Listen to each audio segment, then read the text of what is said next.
Bom dia, boa tarde ou boa noite, depende da hora que você está ouvindo ou vendo a gente no YouTube, começando mais um Super Talkenização para vocês, nossa quarta temporada aí, e para isso temos convidados super especiais, é claro, no nosso podcast. Hoje a gente vai falar de TDIC, como melhorar aí os FDICs e quais são as vantagens para o mercado. Para isso, gente, trouxe um super convidado, José Alexandre Freitas, que é sócio-diretor e presidente da Olivera Trust. Freitas, muito obrigada por aceitar o convite. Flávio, obrigado. Bom dia, boa tarde ou boa noite a todos. Obrigado pelo convite. Eu gosto muito aqui de estar trocando informações com vocês, é sempre muito especial. Obrigado pelo convite. A gente que agradece. Freitas, a primeira vez que você veio aqui no Talkenização foi lá bem no início. Agora a gente já passou de 100 episódios, mas acho que o seu foi um dos primeiros. Foi lá em 2021 para falar exatamente aí de transformações no FDIC a partir do uso de blockchain. Hoje a gente já tá falando de TDIC, né? O TDIC já está no ar. Pra gente começar o nosso papo, você pode se apresentar pro pessoal que ainda não te conhece? Eu sou José Alexandre Freitas, eu sou CEO aqui da Olivera Trust. A Olivera Trust, para quem não conhece, é uma instituição financeira, mas um pouco mais do que isso. É uma plataforma digital que fornece serviços fiduciários para o mercado de capitais. Então, a gente faz desde administração e custódia de fundos, até toda a parte de back-office em operações de securitização, daí a conexão aqui com as operações de TDIC, e também a parte de agente fiduciário em emissões de debêntures, CRIs e CRAs. Antes da gente falar aqui, antes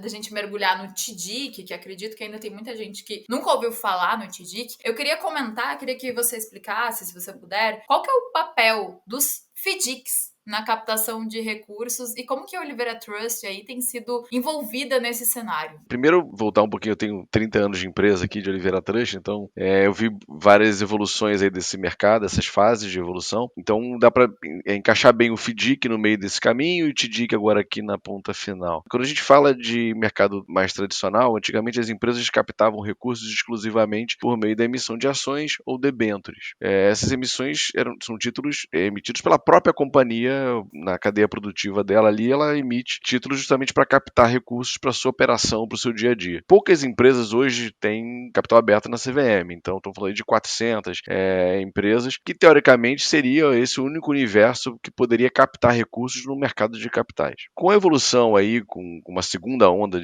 segunda via de securitização, vieram os fundos, e junto com os fundos estruturados vieram os FDICs. Os FDICs são os fundos de investimento em direitos creditórios, eles são regulados e normatizados pela CVM. Esse fundo, o que ele faz? Ele compra recebíveis, direitos creditórios, cedidos por empresas. Então, não necessariamente companhias abertas. O que esse FDIC, então, permitiu? Que empresas que não estão naquele universo, estão naquele universo das 400 companhias abertas, pudessem acessar o mercado, vendendo recebíveis para um FDIC, e esse FDIC, sim, é o veículo de mercado que vai captar cota no mercado e vai comprar recursos, né, vendendo cota no mercado, e com esses recursos vai comprar os recebíveis dessas companhias. Quando o FDIC veio, foi fantástico, porque empresas que nunca tinham acessado o mercado começaram a fazê-lo, e com isso hoje a gente tem aí mais de 1.000 empresas nesse universo aí de milhares, na verdade, de empresas que já acessaram, conseguiram recursos via mercado de capitais por intermédio dos FDICs, sem serem companhias abertas. Então o FDIC já deu esse passo importante, né? E agora vem os TDICs.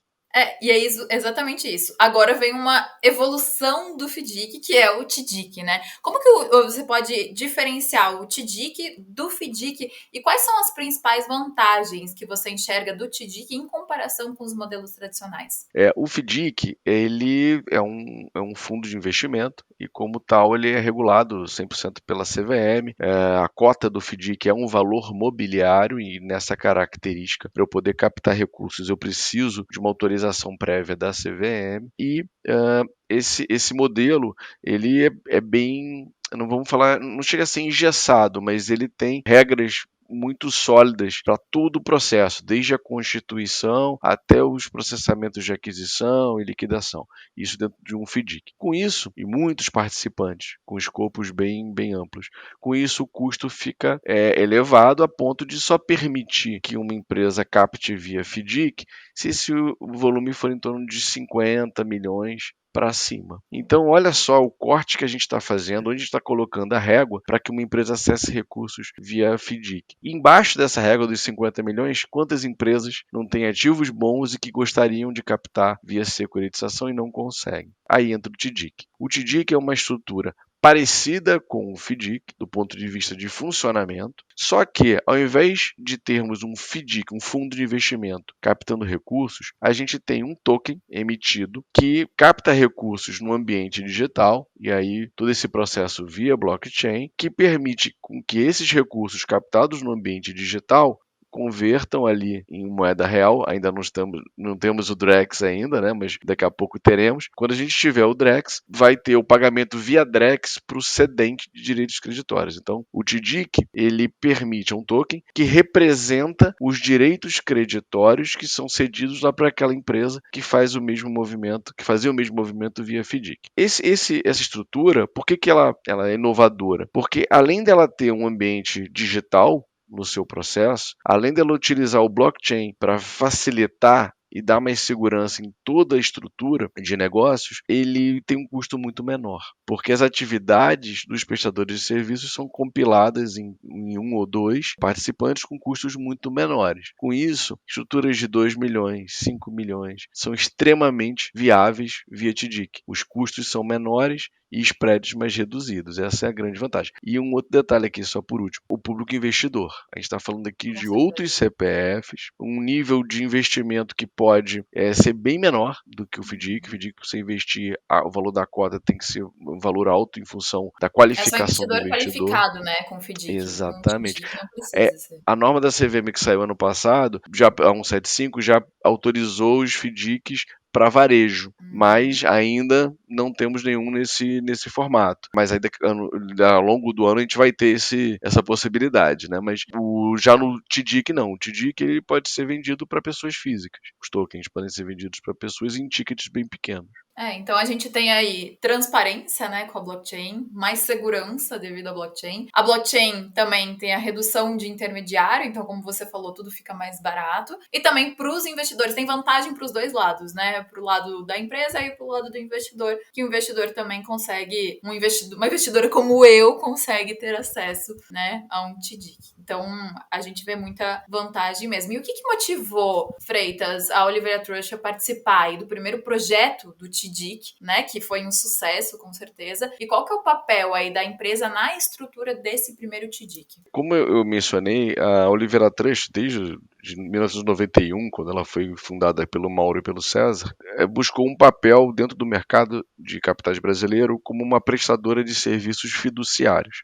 A gente não garante nenhuma dívida, mas a gente supervisiona e fiscaliza de forma que todas as obrigações das partes sejam cumpridas ao longo da operação e de que o lastro daquela operação existe. Então vamos lá. Quando a gente fala de um token que tem como lastro uma duplicata, o investidor está comprando porque foi apresentado para ele aquela estrutura que tem uma duplicata devida por uma empresa de grande porte, de risco baixo, ele tem interesse, a taxa é boa, ele vai e compra. Então, quando você lá, Flávia, comprou aquele token, alguém tem que estar olhando para ver se de fato existe uma duplicata no lastro, se aquela duplicata de fato está só vinculada ao nosso token, se ela está sendo cobrada tempestivamente, das maneiras corretas. Esse é o papel do Oliveira Trust, é fazer o back-office da estrutura do token e também o controle da titularidade de quem é o investidor final, e aí tem, obviamente, processos que são feitos pela blockchain e alguns que são feitos pelos nossos sistemas próprios aqui. Aí estamos falando fora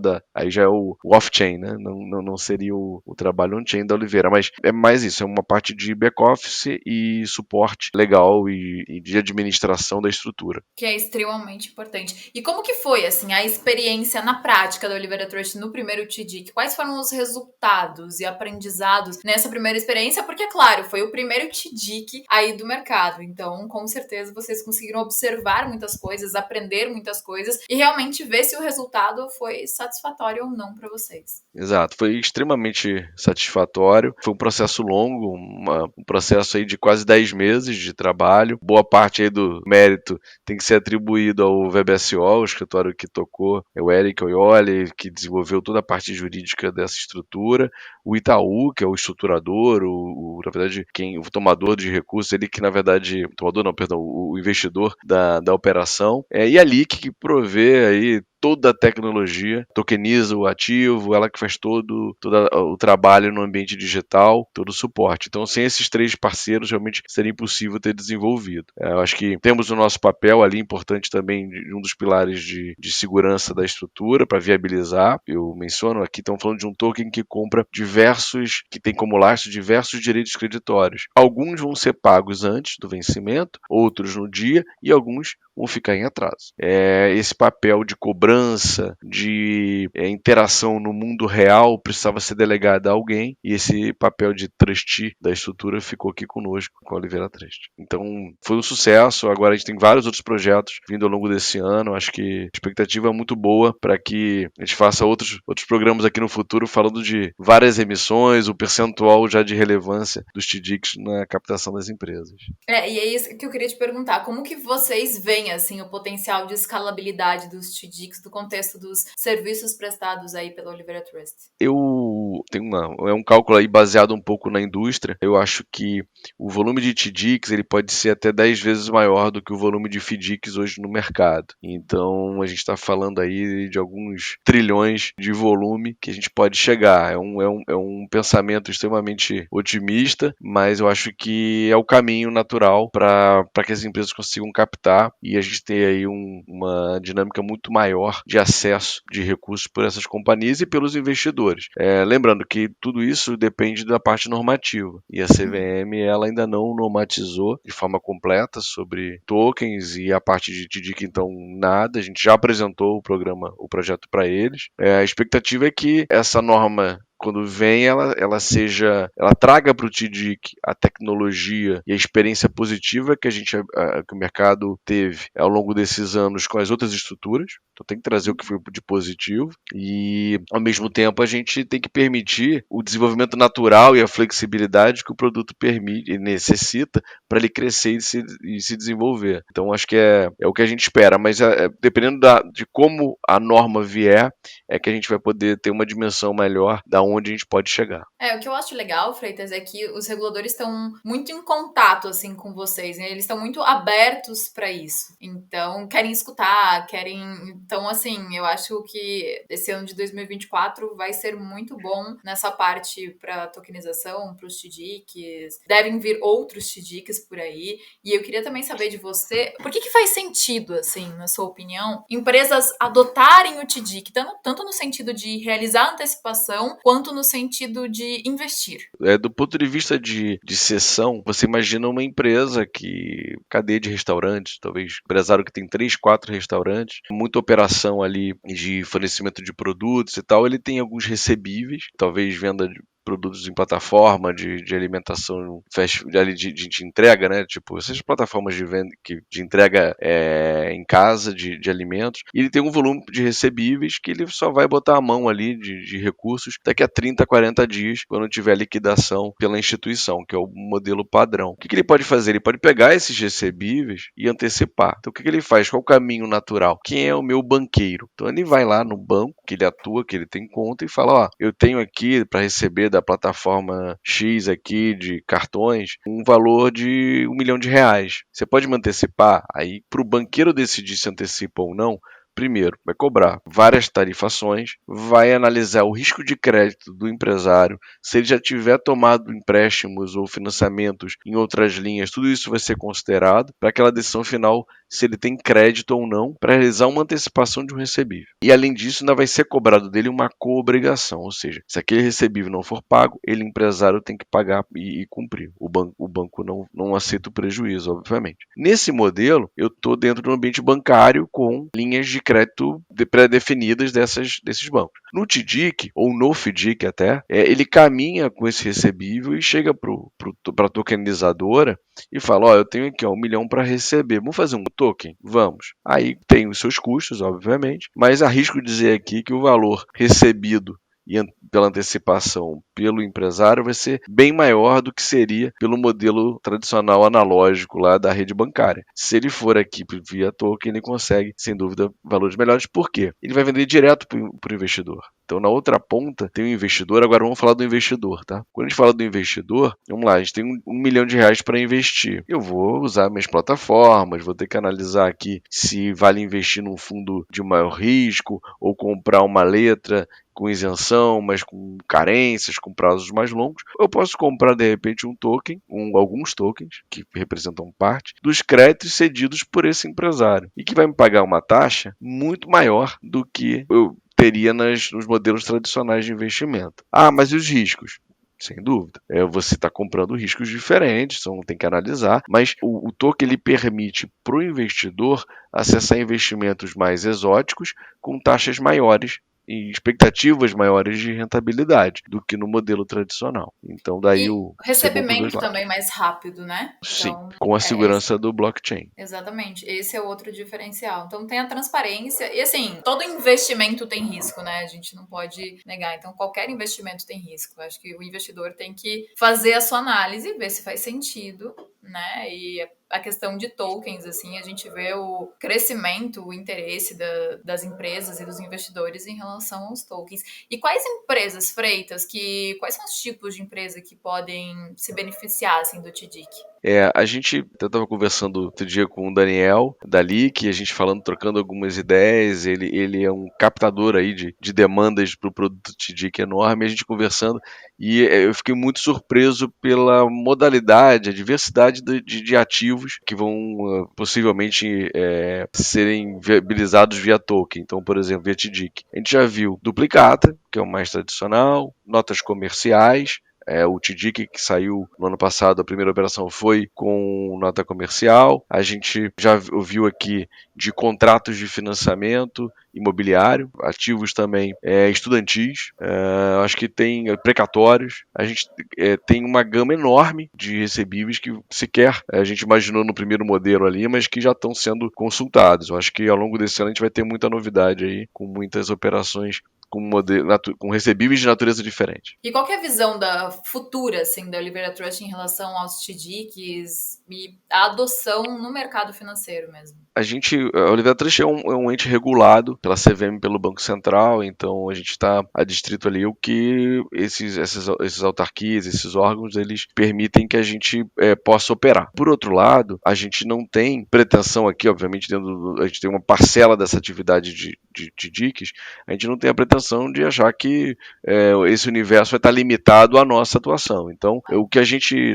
vê é que o mercado ele vai muito mais rápido do que a gente imagina, até do que os reguladores conseguem normatizar. Então, na nossa visão, a gente quer estar dentro desse foguete para poder embarcar nele, para atingir esses outros locais aí no universo. Eu acho que até onde ele vai chegar é difícil a gente atestar. E o que eu posso dizer é que a Olivera Trust está 100% preparada, já temos uma área exclusiva para isso. A parte de desenvolvimento também, nós investimos em muito mais desenvolvedores, justamente focando nessa nova modalidade que está vindo, que já veio, né, o TDIC, e dessa terceira via de securitização. TDIC promete, esse ano promete aí, até ali que tá com uma expectativa de tokenizar 500 milhões de reais, então a gente vê realmente o crescimento da parte de tokenização. Freitas, queria pedir suas conclusões finais aí, se você quer falar mais alguma coisa sobre o TDIC, se você só quer agradecer, se você quer falar aí também como as pessoas podem encontrar o Olivera Trust nas redes sociais, então agora a palavra é sua. Não, primeiro, obrigado, Flávio, acho que é sempre bom conversar com você e acho que essa plataforma aqui a gente já fez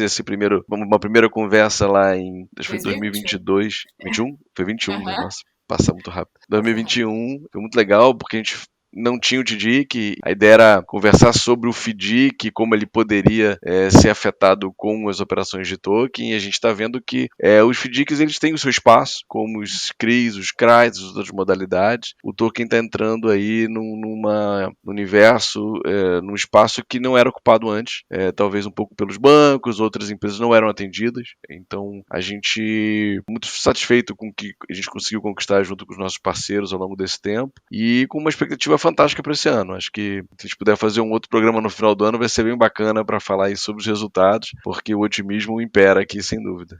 Com certeza. Já reserva na agenda que final do ano a gente vai fazer um outro aí para mostrar os resultados de 2024. Freitas, quero muito, Ótimo. muito, muito agradecer a tua participação, por você aceitar esse convite, trazer informação para o pessoal que quer entender um pouco mais sobre esse assunto. E queria que você falasse como o pessoal encontra você, a Olivera Trust, nas redes sociais. Pelo LinkedIn é bem mais fácil, acho que a gente tem um acesso muito ágil na plataforma, seja na Oliveira Trust, seja comigo lá, podem me seguir, conectar, acho que é importante sair muitos negócios, surgem hoje em dia muitos negócios pelas plataformas, então LinkedIn é um ótimo canal, acessar a gente aqui também por e-mail ou alguma outra forma aqui, a companhia também, a gente está 100% disponível para conversar e fazer muitas operações, em especial focadas no TDIC. 2024 promete. Pessoal, lembrando, acessem descomplique.com.br. Vocês têm muitos conteúdos sobre tokenização, tudo que vocês quiserem saber aí, tanto conteúdo com vídeo, como texto. Então,